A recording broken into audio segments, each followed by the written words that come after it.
نداء الحق صوت قد شجاني وبلغني الحقيقة والأماني وكان لي السبيل إلى المعالي ونورا للهداية والبيان.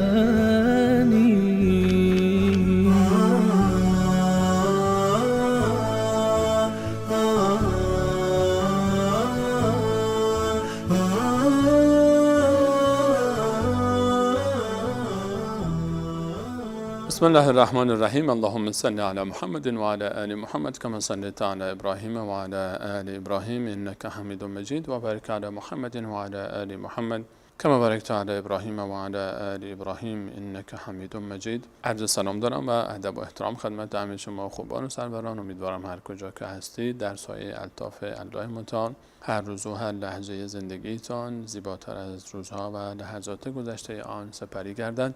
الله رو بی نهایت سپاس به خاطر اینکه بار دیگر بر من و شما منت نهاد تا در درسی دیگر از ترجمه آیاتی دیگر از کلام الله مجید در خدمت شما خوبان و سروران باشیم. در این برنامه با شما خواهیم بود با آیات اولیه سوره مبارکه تغابن. سوره مبارکه تغابن از جمله سوره های جزء 28 کلام الله مجید است که به نام تغابن یکی از نامهای قیامت نامگذاری شده است. تغابن یعنی زیانمندی و خسارت و یکی از نامهای قیامت است. یوم التغابن، روز زیانمندی و خسارت برای کسانی که کافر بودند. الله متعال در این سوره آیات بسیار عجیب و عظیمی دارد به مانند دیگر سوره ها که درس های فراوانی برای من و شما داره. در این سوره این گونه می‌خوانیم که الله متعال می‌فرماید اعوذ بالله من الشیطان الرجیم بسم الله الرحمن الرحیم یسبح لله ما فی السماوات و ما فی الارض له الملک و له الحمد و هو علی کل شیء قدیر. تسبیح میگویند برای الله متعال هر آنچه در آسمان هاست و هر آنچه در زمین است. و ان من شیء الا یسبح بحمده ولکن لا تفقهون تسبیحهم. الله متعال در سوره اسراء می‌فرماید که در آسمان ها با این عظمت، در کهکشان ها، در میلیون ها و میلیاردها و ستاره و سیاره‌ای که در آسمان هاست و در زمین، ذره ذره عالم، همه و همه، هیچ ذره‌ای وجود نداره و شیئی مگر اینکه به تسبیح و ستایش الله متعال مشغول است. ولکن لا تفقهون تسبیحهم، اما شما زبان تسبیح آنها را نمی‌دانید. هر کدام کل قد علم صلاته و تسبیحه، هر کدامشان ذکر خود و عبادت خود و تسبیح خود رو بلد است و با زبان خود تسبیح میگوید الله متعال رو. این نشان از یک عظمت است. ابتدای سوره الله متعال به من و شما تذکر میده که ای انسان، تو فکر نکن که خیلی موجود عظیمی هستی. این عظمت آسمان ها و زمین، همه اینها، همه ذره و ذره کائنات، هر برگی که تو مشاهده میکنی، هر ذره خاک و شنی که مشاهده میکنی، کوهها با این عظمت، قطره قطره دریاها، مرغان آسمان، مورچه های داخل زمین، هر پرنده و خزنده، هر آنچه در خشکی و آب است و هر آنچه که در این آسمان هاست و تو نمیدانی، همه و همه برای خالق خود تسبیح گویند، یک لحظه هم غافل نمی شوند. تو کجای این معادله ای؟ تو چگونه ای؟ یسبح لله ما فی السماوات و ما فی الارض. چرا این گونه باید باشه؟ به خاطر اینکه له الملک و له الحمد، به خاطر اینکه پادشاهی آسمان ها و زمین از آن اوست. اوست که اینها رو خلق کرده، خالق آنهاست، مالک آنهاست، صاحب اختیار آنهاست، مدیر و مدبر عالم است و همه به اختیار او هستند. و له الحمد، و او ستایش، همه انواع ستایش از آن اوست، چرا که او ذاتی بی نقص است در ذات خود، در صفات خود، در افعال خود بی‌مثیل است، بیمانند است. و هو علی کل شیء قدیر، و او بر هر کاری قادر است. و هو علی کل شیء قدیر، و هر کاری رو که بخواد میتونه انجام بده. نگران نباش. آنچه برای تو محال است و خواب و خیال است، آن آرزوهایی که برای تو خاکستر شده و رفته، برای الله متعال یک لحظه است و هیچ چیزی برای الله متعال محال نیست.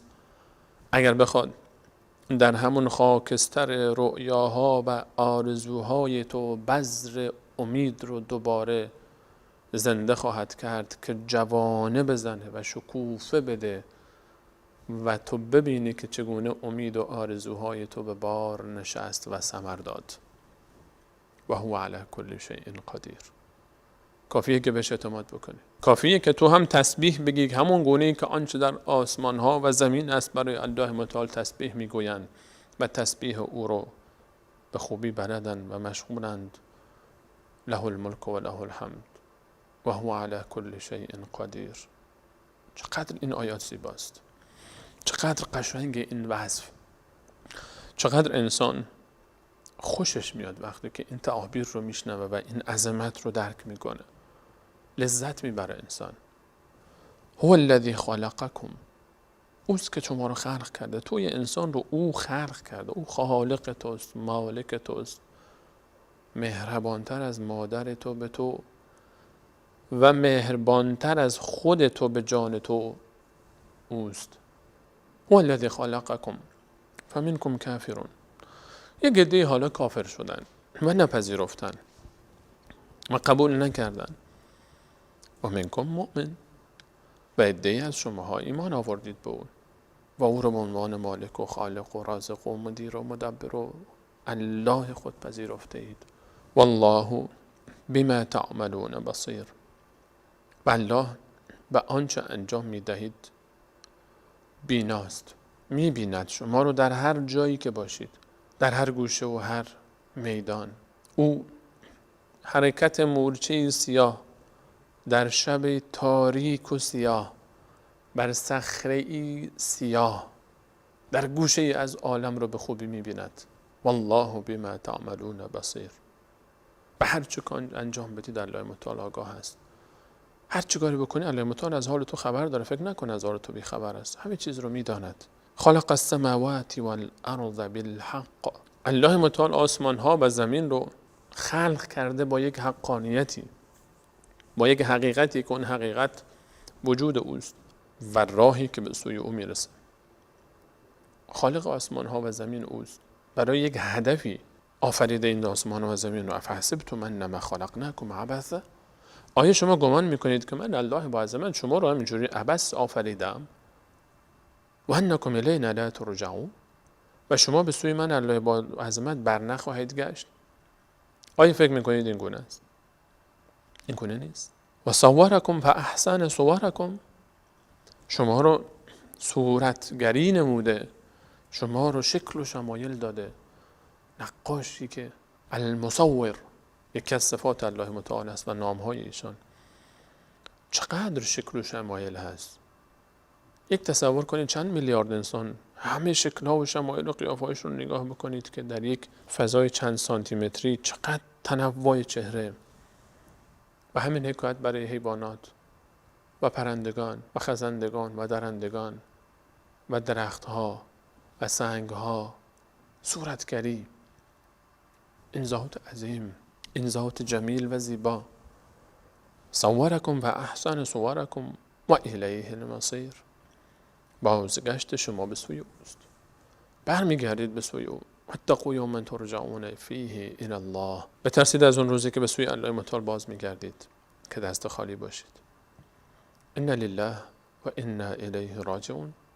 ما از آن الله متعال هستیم و به سوی الله متعال باز میگردیم. دوباره میریم پیش الله متعال. و الیه المصیر. این تعبیر خیلی زیباست. وقتی که انسان رابطه‌اش با الله متعال زیبا باشه، به سوی او برمیگردیم.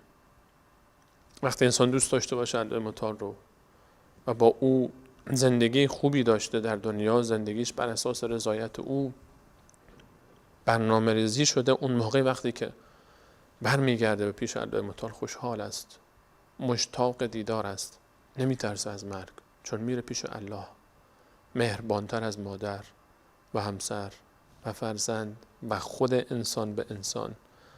یعلم ما فی السماوات والارض، هر آنچه در آسمان هاست و هر آنچه در زمین است میداند. نگران نباش که غم تو رو در سینه ای تو خبر دارد. از دغدغه تو آگاه است، از ترس و اضطراب تو قبل از این که تو خبر بشی او آگاه بوده است. مشکل تو رو میداند، نجوای تو رو قبل از این که به زبان بیاری شنیده است. یعلم ما فی السماوات والارض و یعلم ما تسرون و ما تعلنون، آنچه در سینه داری مخفی کردی و آنچه ظاهر میکنی رو هم میداند. علیم بذات الصدور، به ذات سینه تو آگاه است، همه چیز را میداند، همه چیز را میداند. تو خودت خوب باش، او میداند که تو نیتت چیست. نگران قضاوت دیگران درباره خودت نباش، خودت خوب باش، نگاه نکن مردم به تو چی میگن. اگر همه به تو بد بگن و تو رو بد بخوانند و برانند و قبول نکنند، باز هم هیچ ضرر نکردی، چون الله میداند. یعلم ما تسرون و ما تعلنون، همینقدر کافی است که الله تو را میداند. هیچ وقت ناراحت نباش از اینکه با دیگران به خوبی رفتار کردی و درباره تو بد قضاوت کردند، چون الله میداند، آنها نمیدانند. هیچ وقت ناراحت نباش از خیری که انجام دادی و نتیجه نگرفتی، چون الله میداند. کار خیری که انجام میده به خاطر الله انجام بده که او تو را میبیند و میداند، نه به خاطر دیگران. پیش الله متعال عزیز باش، نه پیش دیگران. ولو این که همه از تو تعریف بکنن و تمجید بکنن، تا وقتی که الله متعال تو رو نپسنده سودی به حال تو نخواهد کرد. به تعریف و تمجید دیگران نگاه نکن، به به و چهچه و کف زدن اونها و لایک های اونها و فالوور هایی که دارید، به اینها غره نشو. الله چه میبینه از تو و چه میدانه از تو، این مهم است. در خلوت خود با الله چگونه ای، این مهم است. این رو درست کن. الله متعال همه چیز تو را میداند، این مهم است. این که بقیه درباره تو چی فکر میکنند و چی رأی دارند و نظر دارند مهم نیست. مهم این است که پیش الله متعال خوب باشی، ولو این که در چشم دیگران همه بد باشی. والله یعلم ما فی السماوات والارض و یعلم ما تسرون و ما تعلنون والله علیم بذات الصدور. الله آگاه است به آنچه در کنج دل تو نهفته است. غمهای تو، نگرانی های تو، پریشانی های تو، دلتنگی های تو، غصه های تو، آرزوهای تو، دردهای تو، زخمهای تو، افکار تو، نجوای تو. این یعلم الله فی قلوبکم خیرا یؤتکم خیرا. و اگر الله متعال در قلب تو خیر ببیند، به تو خیر خواهد داد. قلب تو پاک کن تا خوبی ببینی و الله متعال خوبی های خود رو به سمت تو سرازیر فرماید. همینقدر کافی است که تو قلبت رو پاک کنی از کینه دیگران، از بغض دیگران، از اهانت به دیگران، از تکبر، از غرور، از حسد، از بدبینی، از شرک، از نفاق، از ریاکاری. همه اینها رو بریز دور. خودت رو بسپار، قلبت رو بسپار بر الله متعال و فقط در قلبت الله متعال رو جا بده. اعتماد به او و توکل به او و دل سپردن به او و ذکر او رو. غافل نشو که سرانجامش خطرناک است. الم یأتکم نبأ الذین کفروا من قبل، آیا نیامده است به شما خبر کسانی که کافر شدن قبل از شما؟ فذاقوا وبال امرهم، و چشیدن سرانجام کار خود و عذاب به سراغ آنها آمد و دیدن جزای اون کاری بدی رو که انجام دادن. گناه است. اگر خوب باشی به الله متعال، الله تعالی با تو خوب است. اما اگر فراموش کردی اون موقع الله متعال به مانند دیگران با تو رفتار میکند. فذاقوا وبال امرهم، سرانجام کار خود رو دیدن. ولهم عذاب علیم، اونها عذاب بسیار دردناکی دارند پیش روی خود در قیامت. در این دنیا هلاک شدن و عذاب آخرت برای اونها بسیار دردناک است.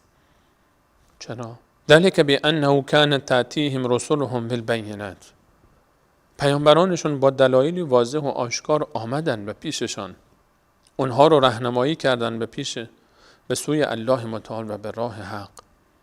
اما اونها چه کردن؟ فقالوا ابشر یهدوننا، گفتن انسانی میخواد ما رو هدایت بکنه. فکر میکردن که حتما پیامبری از طرف الله متعال که میاد باید یک انسانی خارق العاده باشه، غیر از آنچه که مثل اونهاست، ملکی باشه یا یک موجود عجیب. گفتن این انتم الا بشر مثلنا ما نراکم الا بشر مثلنا، ما شما رو انسان‌های مثل خود می‌بینیم، شما انسان‌های مثل ما هستید. و نپذیرفتن. گفتن ابشر یهدوننا فکفروا و تولوا، کفران کردن، انکار کردن و روی گرداندن و رفتند و قبول نکردن. و استغنى الله، الله هم از آنها بی‌نیاز است. الله متعال بی‌نیازی اختیار نمود از آنها. الله تعالی نیازی به آنها نداشت. کسی که مالک آسمان ها و زمین است و تمام آنچه در آسمان و زمین است به تسبیح او مشغول است، حالا به یک موجودی که در گوشه از این کائنات گم شده، کره زمین قابل رؤیت نیست در گوشه از این کائنات، چه برسه که به اون موجود که روی کره زمین باز گم شده، نیازمند است. الله نیاز نداره. الله به هیچ بنده نیاز نداره. در یک چشم هم زدن این یشاء یذهبکم ایها الناس و یأتی بآخرین، بخواد همه شما رو از بین میبره و گروه دیگری رو جایگزین شما خواهد کرد. این ماییم که به الله متعال نیاز داریم. این ماییم که به لطف الله متعال، به توجه الله متعال، به احسان الله متعال نیازمندیم. الله نیازمند ما و عبادات ما نیست. واستغنى الله والله غنی حمید. الله متعال بی نیاز است. نیاز به هیچ کسی نداره و هیچ چیزی و هیچ عبادتی. به خاطر نیست که الله متعال نیازمند شماست به شما میگه که این کار رو بکنید. شما نیازمندید و الله نیازی به حمد شما هم نداره. غنی حمید است. حمد شده هست، ستایش شده هست. تمام آسمان ها به زمین دارن او رو ستایش میکنن. هر آنچه در آسمان و زمین است او ذاتی است که شایسته حمد است. حالا اگه من و تو حمدش نکنیم چی کم میشه ازش؟ والله غنی حمید. زعم الذين كفروا الا يبعثوا، کفار گمان بردن که دوباره برانگیخته نمیشوند. همین دنیاست آقا، تعقیب توقی خورده، یک چیزی به وجود آمده و میریم دیگه، آخرتی در کار نیست. این تعبیر اونهاست. زعم الذين كفروا الا يبعثوا، فکر میکنن که دوباره زنده نخواهند شد. قل بله و ربی، بله الله من قسم، به رب من قسم، لتبعثن ثم لتنبؤن بما عملتم، حتما قطعا و یقینا دوباره از قبرها برانگیخته خواهید شد و هر آنچه که انجام داده ای رو الله متعال به تو خبر خواهد داد. فمن یعمل مثقال ذره خیرا یره و من یعمل مثقال ذره شرا یره. ذره ای کار نیک کرده ای میبینی و ذره ای کار بد کرده باشی همه رو میبینی. فیلم زندگی تو رو پیش چشم تو از ابتدا تا انتها نشان خواهند داد. مرگ پایان زندگی من و تو نیست. مرگ پایان زندگی نیست. انتقال از مرحله است به مرحله دیگر، به مانند خارج شدن جنین و بچه و طفل از شکم مادر. مرگ اون مرحله بود و تولد در دنیای دیگر، تولد در این دنیا، خارج شدن از این دنیا و رفتن در شکم زمین که مادر اصلی ماست هم مرحله دیگری است برای انتقال به یک عالم دیگر. چیزی به نام مرگ به معنای پایان زندگی من و تو نیست. انتقال از یک مرحله به مرحله دیگری از زندگی است. لتبعثن ثم لتنبؤن بما عملتم و ذلك علی الله یسیر. و این بر الله متعال بسیار آسان است. اانتم اشد خلقا ام السماء بناها. خلقت توی انسان سخت‌تر است دوباره خلق بکنه یا آسمان ها؟ آسمان ها رو بنا کرده. چی هستی تو در مقابل این آسمان ها؟ ولقد علمتم النشأة الاولى. تو که دیدی یک بار خلق شدی، چرا دوباره انکار میکنی دوباره خلق شدن رو؟ افلا تذکرون، پند نمیپذیری؟ اولیس الذی خلق السماوات والارض، آن کسی که این آسمان و زمینی که تو داری میبینی خلق کرده است، آیا این قادر نخواهد بود؟ اولیس الذی خلق السماوات والارض بقادر علی ان یخلق مثلهم، این نمیتونه مثل اون دوباره خلق بکنه مثل اونها رو؟ بله و هو الخلاق العلیم، بله این کار رو میتونه بکنه. اون بسیار در خلقت تبحر داره و آگاه است و علیم است. او خالق هر چیز است، بسیار خلق کرده و میتواند این کار رو بکنه. و ذلك علی الله یسیر، این بر الله تعالی آسان است. فآمنوا بالله و رسوله، پس چرا ایمان نمیارید؟ ایمان بیارید به الله متعال و رسولش و نور الذی انزلنا، به این نوری که نازل کردیم که قرآن کریم است، به این ایمان بیاورید. تاریکی های قلب خود رو با این نور از بین ببرید.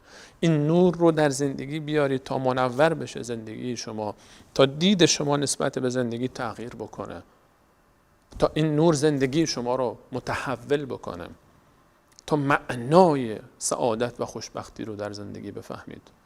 فآمنوا بالله و رسوله و النور الذی انزلنا والله بما تعملون خبیر.